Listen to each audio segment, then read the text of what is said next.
Монголын зохиолч дэвлийн шагналд зохиолч Дорж Зовдын энх болд. Энх болд зохиолч нь 1959 онд Улаанбаатар хотод төржээ. Тэрээр 1980-аад оноос уран бүтээлээ эхэлж, буйс дахин цэцэглэн анхны номоо хэвлүүлснээс гадна паан туужаа тусгай ном болон хэвлүүлж байжээ. Тэрээр утгын чимэг богино өгүүлгийн наадамд олон удаа шагналт байранд орж исэн бөгөөд 1992 онд Монголын зохиолч дэвлийн шагнал хүртжээ. Энэ удаа энх болд зохиолчийн Шар хөвийн зэрэглээ өгүүлгийг хүргэж байна.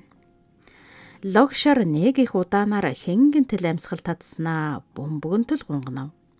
Хариуд нь гилаан цагаан хэмээх сүрлэг томат сул мөхлөх зуураа суугашлам чичрүүлэн гунгнахад гажидмаагийн сэтгэл жигтэйхэн ээдэрч учир зүггүй мэгшин уйлмар. Айл эсвэл хөмхийгөө зуугаад дуссал нулимс чунгалгүй барайчхмар. Нэг л хачин болоод явчихв. Цээжинд нь ямар нэгэн юм зангирчхад юр тавьсангүй. Димийл ингэж ижилтдэг мал байдаг даа гэж бодоод лог шарынхаа бандгар гуйн дээр линзэн ташуураар пад хийтэл гуйдав. Лог шар түүний хариуд нь далаадаг алхаж явснаа тэмээн сүргийн захад ирмэгц санаа амрах мэт зогдусан хүүхдэл цаагхлаад шээж эхлэв. Тэрхэн зур гилаан цагаан баг цагаан өндөр хөх буурал өвдөгт эдэр бүр 5 бүтүүн ат сүргээс тасран нүүгэлтэн наашилсаар ирж лог шарыг тойрон үнэрлцгээв. Гэтэл лог шарын өрөвлөг бууралцсныг үзээд гажидмаа гайхан мэлэрч орхив. Гилаан цагаан эдэр бүр хоёр энэ хідээсээ нэг ах. Ингээд бодохоор хідэн ат нь 25 6 хүрчихжээ. Гэхдээ тэмээ яг л хүн шиг бууралтгийг анх удаа анзаарч мэдэв. Цаг хугацаа гихч мөнч хурдан өнгөрч чадах юм да. Саяхан л энэ хэд тайлаг байж аав нь анх хомнож сургаад жинд явж байсан да. Гэтэл одоо аав нь чалга, ижийн чалга. Харин хүүн байна. Нас нь 8 өнгөрөөд одоо хэдхэн сарын дараа 9-тэй болно. Гэтэл гажидмаа хань бараа татаад сургуульд өгч чадсангүй. Ирэх намраас л хийцүүдэндээ захирал хитээсээ амаргүйхэн. За яа гихүү. Энэ жил орхицны. Харин энэ жил л гэдгийг мартаж болохгүй шүү гэж тун айхтар хэлсэнтэй. Хүүн сургуульд ороод их чигээ сүрхий сураад байж чадах ч юм уу, үгүй ч юм уу бүү мэд. Багасаа л баахан эрхэлчихсэн болохоор байранд сууж барахгүй л байх та гэж бодогдно.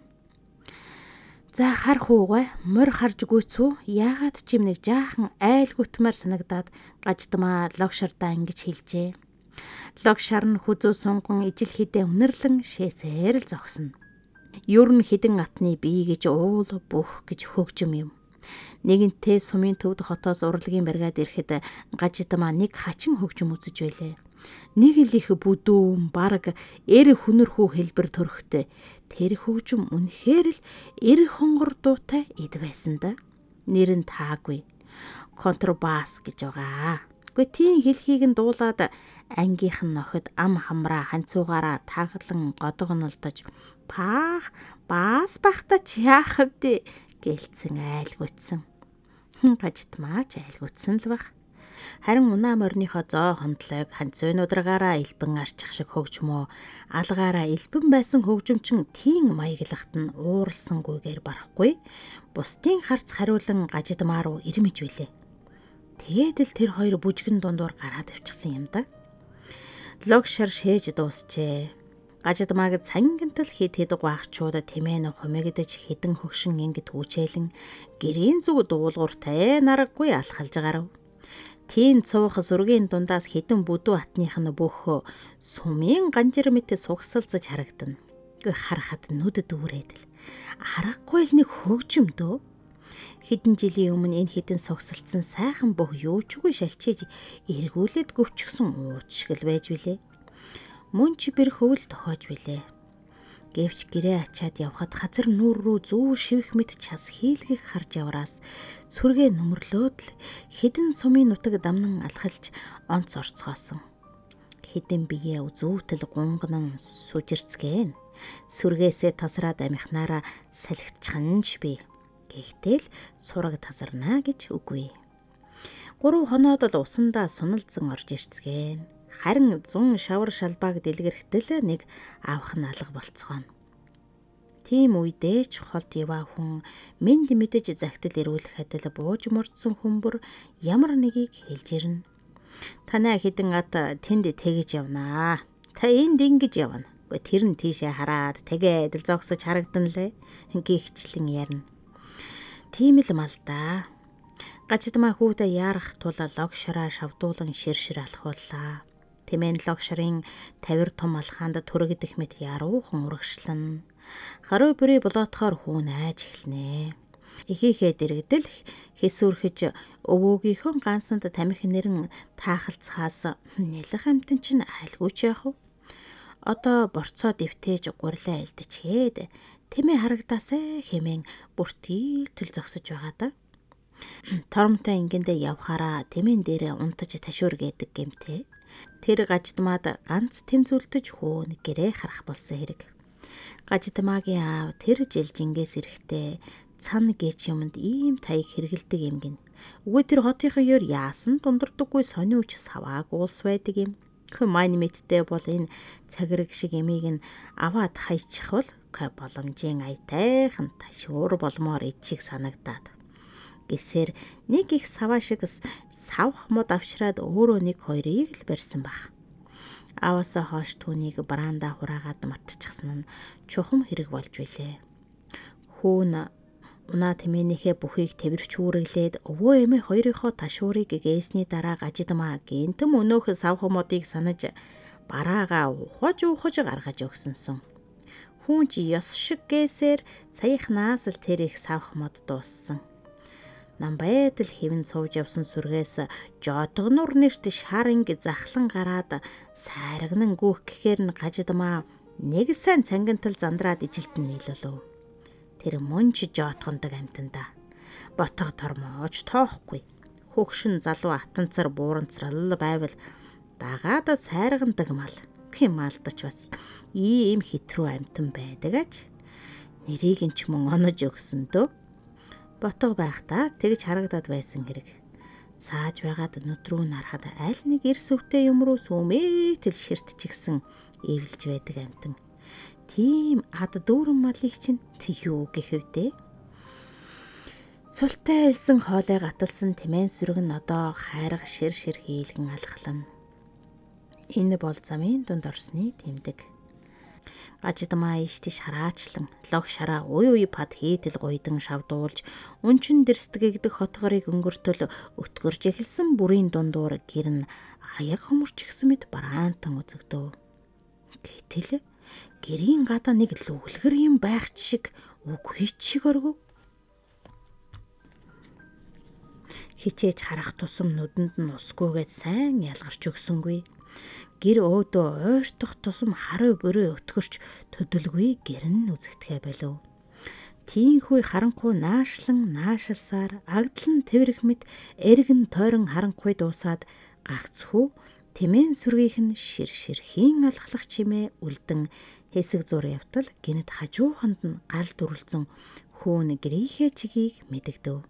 Өнөөх гэрийн гадаа байх шиг үгүй чиг оргиод байсан юм өндөр ачаатай машин байжээ. Хамар амайг нь хөлдөж орхихгүй хэмээн гайгүй хичээнгүүлэн туурга берзентээр бүтээсэн юмсанж. Гажидмаа түүнийг мэдээгүй тул харанхууд тэмдчиж яваад хөвлөрсөн туурганы үзүүрт бүдэрч хонов. Гэвч цухалдсангүй. Хоол ойрын чимээ сонсох гिचэн ирсэнд аминдаал хөөрөн дэгнэж орхижээ. Хүүн тасаж ирүүтэл "Ижи, манайд хүн ирсэн" гэж мэдээжийн зүг шулганаад халуун савнд цай хийгээд тавьчихсан шүү. Хоолоо гал дээр хийчихсэн. Арай л гараагүй байгаа. Та ороод дулаацч вэ. Би лог шарыг тушид тавьчихад торомнуудаа уйчих тэхүү ээжээ хэмээн урсгалаа. Хүүнч бас хүний бараанаар хөөрч баярлж орхижээ. Тэгээд лог шарыг хөтлөөд гүгээд явчихв. Тэмээн сүрэг хөвчөө эрцгэн үнэрлэн холхилдсноо. Тус тусын хэвтрээ олж түрүүчээсээ намс хийтэл хэвтэж эхлэв. Уюулж сурсан торомнууд нь зэлэн дээрээ браантан. Хээлтэй ингэнүүд хөвчөө засан бад хийтэл дэвслэн. Гажидмаагийн зүрх гинт гижигдэн цохлож ямар ус ирэн юм бол гэж бодогдов. Гэр өдөө алхангаа үсгэцгээ сандрангуй илж янзлаад альчуураа тайлан авч жимбитэл боогоод тэмээн дээр хэлхийн унжиж орхисон хормой хотоо тэгшлэн бүсээ чангалав. Тэгээд тоос товрог болсон байх вэ гэж бодон нүрээ хідэнтэй шавтран арчаад үүднийхээ сурнаас татлаа. Галын өмнө том төв дөрвөлжин хээтэй хүрэн улаан цанц өмсөж ханцуйг нь шуусан идэр насны шар хүн гурил тастад суулаа. Тэрээр ёор хизээний энэ айлын гэрийн эзэн мэд өөр юмсэг хинэггүй нэгэн ажээ. Энэ байдлыг үзээд Гажидмаагийн дотор сэрхийн авгаа нэзгүүд айлд шүндөлөөр ороод оччихсан мэт гэрвшин ичингүрж орхив. Хаалга онгойх чимээнэр мөнөө хүн өлийн харснаа та юу сайн явбуу гэ буцгааж яварлаг байдаг шүү. Даарвуу. За дулаац. Би одоохон цай аяглаадах юм. Гингүүд босон харайж шургуулганаас аяг гархан цааялав. Гажидмаагийн дотор бүглэрч хачин жигтэйхэн бадаарч сайн явлаа гэхээс өөр гунгаж чадсангүй. Юу вэ? Би өөрөө аяглаад очих гэж хэлмээр байсан авч чадсангүй. Илүү нэг л үг хэлбэл нулимсан сад тавьчих гээд байжээ. Юр нөхөр нь 1-2 сар эзгүй яваад ирсэн мэт ээл дулаан санагдахын сацуу хинд ч юм магадгүй. Энэ хинэггүй ирд ч юм уу цөхөртлөн гомдож явснаа гэнт мэдэв. Алчуураа хэл удаан тайлж орон дээрээ тавиад аягтай цайг авч гараа дулаацуулахын тулд 2 алхан дээрээ ёроолыг нь ээлжлэн бөмбөрүүлсээр шимэж уулаа. Мөнөөхөр эрэг нэг дээрээс тавхтай борцог авчрангаа ам хуурай байсангүй. Намайг шархуу гэдэг л дээ. Аймгийн баазих. Таны суманд жаал гурил будаа хөргөхээр явтал энэ хоон гинтхэн тэрэгний бүх сэвтрээд хамт явсан тэрэг маань чирж таны гадаа авчирсан зоол боллоо. Тэгээд яах вэ? Аяны хүн айлын ирэхэр гихчээр хоол хийгээд л сууж байна гэчгээд хөнгөнүүлэн инээж. Та тоглосон юм. Ганц оройч бол гараа амраагаад яв гэж саналаа.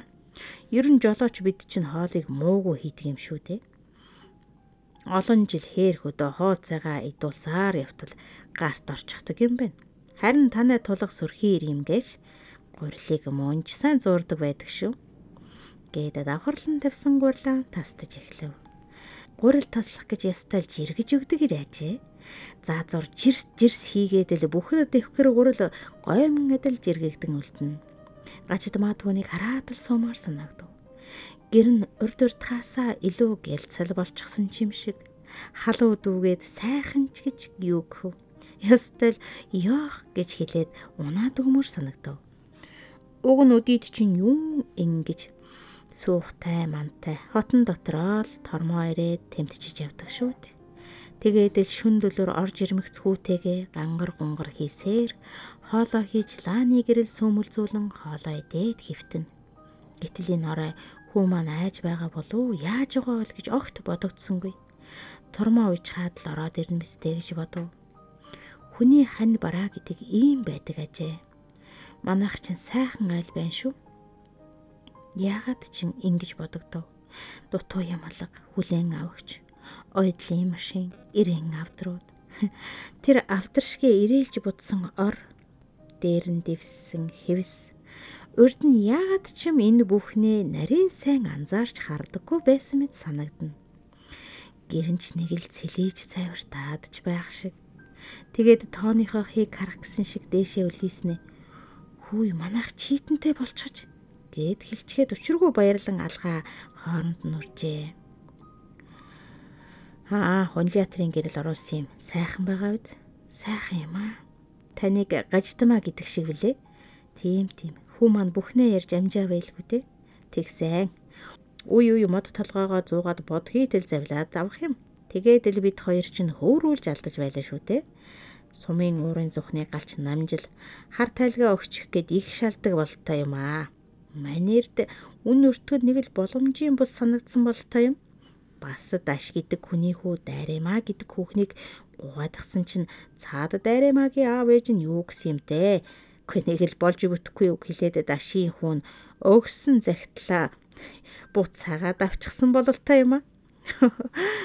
Тэр чи бүр инүүхэнд надад ирхэлчихсэн юм. Алив та одоо тохол би даргуулчихъя гэд Гажидмаа бүсээ тайлж дам тэрлэгээр л хийлбэл Тэрлэгээ яриад байна. Цаад орныг чинь хөл рүү тавих шиг болно лээ. Тэгээ бид хоёр чинь гэр цэвэрлэхдээ тааруу юм. Хавийн шүүртгэхээс арай л анги байдаг шүү гэснэ. За эмэгтэй минь одоо гэрээ мэдтэй гэсээр босож баруун хойморт гарч завиллаа. Гажидмаа тэрлэгээ сольж өмсөд цайгаа ягалж барьлаа. Тэгээд гал дээрээс хоолоо гаргаж байтал хүүн орж ирээд баруун орныхоо дэрэн доогоор юу ч юм ирэн хааж ухаж ээж энийг хараа шархуу ах өгсөн юм гэв. Гажидмаа хүүрүүгээ харамгц хөөе яавлаг гэж алин цагийн мартагдчихсан охин хонгор айлаар дуу алдаад өсөрч очиод шүүрээд авах хорхой ассан нүдээр ширтэв. Мэ энэ таних энэ минийх яах нь вэ? Миний хүү өрөөлөд. Өөр зөндөө би уутанд хийгээд хошлонгоос зүүчихсэн. Хөлтгөөрөө мууддаггүй юм гэж шархуу ах хэлсэн юм. Тийм ээ ахаа гэлээ.